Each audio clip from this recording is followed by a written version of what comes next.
जय हिंद दोस्तों, सबसे पहले आप सभी को गणतंत्र दिवस की हार्दिक शुभकामनाएं। आज केंद्रीय कर्मी पेंशनर और सैनिक खबरों में सबसे पहले बात करेंगे पूर्व सैनिकों के आधार और पैन कार्ड से कार लोन लेने पर अरेस्ट हुए। इस पर बड़ी अपडेट है। 8 सीपीसी पर 60 पेज का लेटर, फिटमेंट फैक्टर 3.25, सैलरी 5% का इंक्रीमेंट होगा। इस पर बड़ी अपडेट है। 8वें वेतन आयोग में मीटिंग, फिटमेंट फैक्टर पर संगठनों में मतभेद खत्म होगा। इस पर बड़ी अपडेट है। नोशनल इंक्रीमेंट 3% कैसे और किसे मिलेगा, इस पर बड़ी अपडेट है। हाई बीपी पर 50% का additional pension, Delhi high court का फैसला आया है। इस पर बात करेंगे। पूर्व सैनिकों के लिए बिना परीक्षा के लिए भर्ती, एक नोटिफिकेशन जारी हुआ है। इस पर बात करेंगे। तो सबसे पहले पहली खबर, पूर्व सैनिकों के आधार और पैन कार्ड लोन लेने वाले गिरफ्तार किए गए हैं। बता दें, फाइनेंस कार बेचकर पूर्व सैनिक को फंसा असली जालसाज हरदीप रंधावा गिरफ्तार। द्वारका साउथ थाने की पुलिस ने एक ऐसे ठग को गिरफ्तार किया है जिसने बैंक से फाइनेंस कार के दस्तावेज में हेरफेर की है और उसे एक पूर्व सैनिकों को बेच दिया है। इस मामले में पूर्व सैनिक को और उनके पिता को जेल भी जाना पड़ा। पुलिस ने असली जालसाज हरदीप सिंह रंधावा को शिवालिक रेंज की तलहटी स्थित पीली टाइगर रिजर्व के पास गिरफ्तार किया है। पीड़ित ने जालसाज में खरीद की गई कार के बाद पंजाब निवासी एक व्यक्ति को बेच दिया था। वाहन पर लोन होने की जानकारी मिलने पर खरीदार ने पूर्व सैनिक और उनके पिता के खिलाफ केस दर्ज किया। इसके चलते पिता और पुत्र लगभग 70 दिन तक जेल में रहना पड़ा। बाद में पीड़ित ने 70 दिन बाद जब आए तो द्वारका साउथ थाने में असली जालसाज के खिलाफ शिकायत दर्ज कराई। इसके आधार पर कार्रवाई की गई और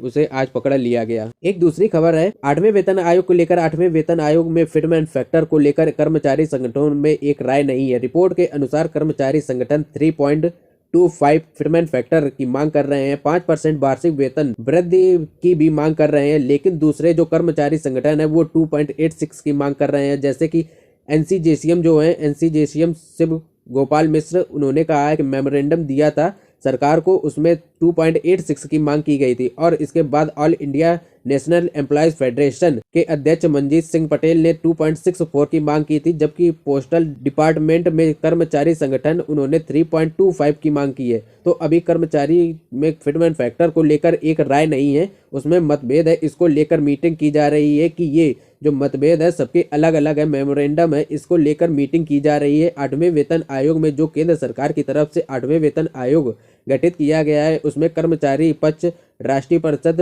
परामर्श दी तंत्र कर्मचारी पक्ष को पत्र भेजकर अन्य मांगों के साथ बहुस्तरीय उपयुक्त कारक और 5% वार्षिक पेंशन वृद्धि की मांग की गई है। इकोनॉमिक टाइम की रिपोर्ट के मुताबिक एनसीजेसीएम महासचिव स्टाफ साइड के सदस्य वासी रेड्डी द्वारा लिखे गए 60 पेज के पत्र में उच्च वेतन संरचना, पे और मैट्रिक्स प्रणाली और भत्तों पर जैसे सिफारिशें की मांग की गई है। 5% वार्षिक वेतन बंद की भी मांग की गई है। अभी तक 3% वार्षिक इंक्रीमेंट लगता है, इसे बढ़ाकर 5% करने की मांग की गई है, क्योंकि महंगाई के हिसाब से वेतन नहीं बढ़ता है, इसलिए वार्षिक वृद्धि जो है 5% करनी की मांग की गई है। साथ में एएफएनपीओ ने भी पत्र में 8वें वेतन आयोग में उन्होंने कहा है कि 8वें वेतन आयोग को लेकर कुछ प्रमुख प्रस्ताव उन्होंने दिए।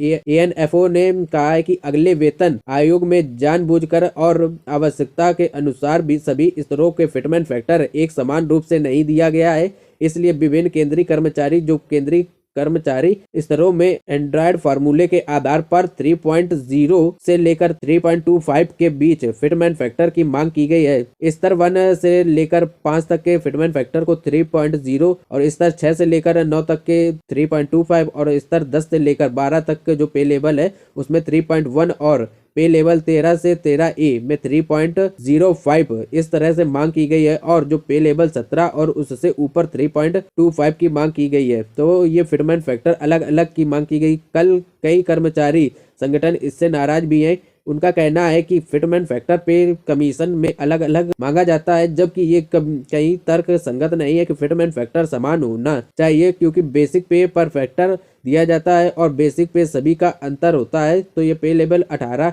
है जो उनका बेसिक बहुत हाई होता है, और जो पे लेवल 1 है उनका बेसिक मात्र 18,000 है। तो इसीलिए फिटमेंट फैक्टर समान होना चाहिए। आपकी क्या राय है, कमेंट करके जरूर बताएं। एक दूसरी बड़ी खबर है, कई कर्मचारी जो पेंशन भोगी है और सैनिक हैं, उनकी एक कंप्लेन है। और वो कंप्लेन क्या है, बता दें कि कई पेंशनर हैं जो पूर्व सैनिक, उनका कम्युनिकेशन रिकवरी अभी तक हो रहा है, जबकि 15 साल कंप्लीट हो गए हैं। ये जानकारी तब आई थी जब मैंने एक वीडियो बनाया था जिसमें कहा था कम्युनिकेशन रिकवरी आपकी 15 साल अगर हो चुका है तब भी अगर जो कट रहा है तो उसको कैसे बंद करें, उसके लिए मैंने एक जानकारी दी थी। तो ऐसे में कई कमेंट आए हैं, उन्होंने कहा है कि मैं 2000 में रिटायर हुआ था लेकिन अभी मेरी कम्युनिकेशन कट रहा है। आज तक उनको एमएसपी नहीं मिली है, यानी कि जो 2000 में भी रिटायर हुए थे उन्हें आज भी एमएसपी नहीं मिला है। जबकि पता है कि आप सभी को 2006 के बाद एमएसपी आगे बढ़ाई गई थी और एक पेंशनर है 2006 में रिटायर हुए हैं, उनका कम्युनिकेशन अभी भी चल रहा है। बीजी रिकॉर्ड खिड़की से है, उनके लिए मैं बता दूं कि स्पर्श में ऑप्शन आ चुका है कि आपका कम्युनिकेशन कट रहा है, किसी वजह से अभी भी कम्युनिकेशन रिकवरी चल रहा है और 15 साल हो गए हैं, तो आप उसमें जाकर सही कर सकते हैं, कंप्लेन उसमें दे सकते हैं। इसके साथ एक नोशनल इंक्रीमेंट के लिए क्या करना होगा, जो पेंशनर्स ऐसे हैं जो 30 दिसंबर या 31 दिसंबर या 30 जून को रिटायर हुए, उनको जो एक नोशनल इंक्रीमेंट यानी कि 3% का फ़ायदा जाता है, ऐसे पेंशनर को अगर नोशनल इंक्रीमेंट नहीं मिल रहा है तो उनको क्या करना होगा, उसके लिए आपको आगे बताऊंगा। पहले यह बता दूं कि एक पेंशनर ने कहा है कि पीसीडीए हेल्पलाइन नंबर क्या है, तो पीसीडीए हेल्पलाइन नंबर, इसमें आप कोई भी समस्या इससे कांटेक्ट कर सकते हैं। ये हेल्पलाइन, ये पीसीडीए का हेल्पलाइन नंबर है। दूसरी बात, 19 साल आए हैं और अभी तक कम्युनिकेशन कट रहा है और 2007 में ये रिटायर हुए थे, तो ऐसे लोगों के लिए बता दूं जिनका कम्युनिकेशन अभी तक कट रहा है, उनको क्या करना है, आपको स्पर्श को लॉगिन कर लेना है। लॉगिन करने के बाद तीसरा ऑप्शन ग्रीवेंस का दिया हुआ है, ग्रीवेंस में क्लिक करना है और ग्रीवेंस में क्लिक करने के बाद अपनी ग्रीवेंस डालनी है। क्या आपका कम्युनिकेशन 15 साल हो चुके हैं और अभी तक कम्युनिकेशन कट रहा है, इस तरह से आपको ग्रीवेंस डाल देना है और कम्युनिकेशन रिकवरी को बंद करा सकते हैं।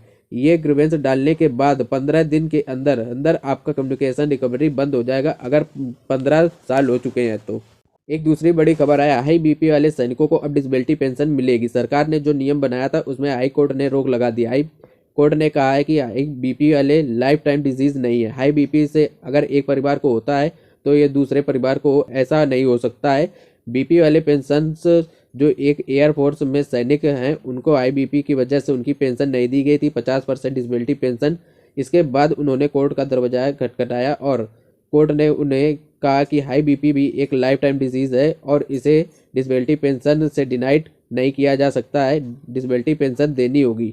एएफटी में भी आदेश आया है लेकिन सरकार ने उसे नहीं माना। कोर्ट से भी यह फैसला आ गया है कि हाई बीपी पर भी अब डिसेबिलिटी पेंशन दी जाएगी। जस्टिस वी कामेश्वर राव और पीएस अरोड़ा की खंडपीठ ने यह फैसला सुनाया है कि अब हाई बीपी वालों को भी डिसेबिलिटी पेंशन मिलेगी। जॉब से लेटेस्ट अपडेट है, बता दें जॉब फेयर आयोजित किया गया है गुवाहाटी नारंगी कैंट असम में। ये 30 जनवरी 2026 को ये जॉब फेयर आयोजित किया जाएगा, जिसमें भूतपूर्व सैनिकों के लिए अच्छा मौका है। एक्स सर्विसमैन के लिए डॉक्यूमेंट ईएसएम आई कार्ड और 5 कॉपी बायोडाटा की आपको लेकर जानी है। अपने बारे में बायोडाटा का 5 कॉपी लेकर जानी है और ईएसएम आई कार्ड होना जरूरी है। बाकी पीपीओ दस्तावेज भी ले जाना है। इसके लिए आप जार वेबसाइट में आपको पहले रजिस्टर कर लेना है और 30 जनवरी को ये जॉब फेयर आयोजित किया जा रहा है और यह नारंगी कैंट असम में आयोजित किया जा रहा है। जो भी जाना चाहें भूतपूर्व सैनिक जा सकते हैं। Thank you everyone.